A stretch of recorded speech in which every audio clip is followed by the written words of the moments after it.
American boy accidentally fell into a river. 32 years later, he strangely woke up in a rice field somewhere in China. The unfamiliar surroundings made him feel afraid. He quickly got up and walked toward a village ahead. The villagers saw that he was not a local, and kindly came forward to ask if he needed help, but the boy could not understand Chinese at all. In his panic, he fainted on the spot, since he had no identification on him. The villagers had no choice but to hand him over to the local police. With the help of the embassy, the boy successfully boarded a plane back to the United States. The boy claimed his name was Jacob, and he had just turned 8 years old. He said he lived in Arcadia, Missouri.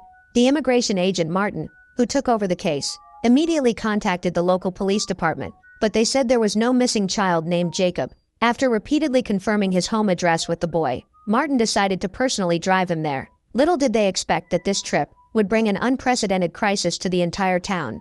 Following the boy's directions, the two soon arrived in Arcadia. They stopped in front of a large house. The person who opened the door was an old man in his 60s. As soon as the boy saw him, he rushed forward.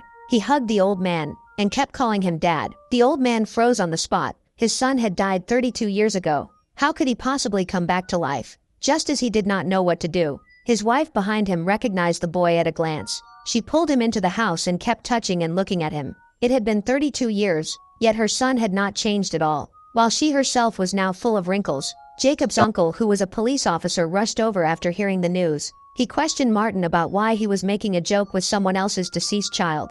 Just as Martin was about to explain, the boy warmly greeted his uncle. The sheriff was stunned by what he saw. As they stared at each other, the boy suddenly collapsed and began convulsing. Everyone hurried to take him to the hospital.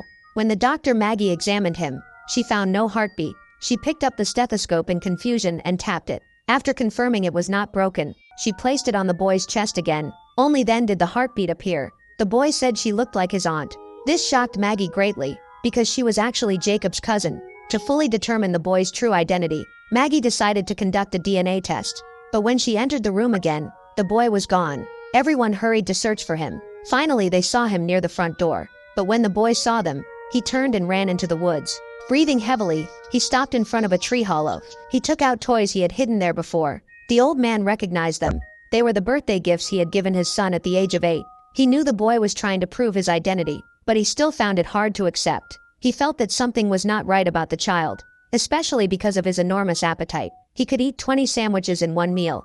That day, Martin asked the boy if he remembered what happened before. The boy vaguely recalled that he had fallen into the river while trying to save his aunt. During the struggle, he saw a bald man grabbing his aunt, and he himself hit a rock in the water and passed out. When he woke up, he was in a rural area in China. Martin and Maggie were both doubtful about this, but the DNA test showed that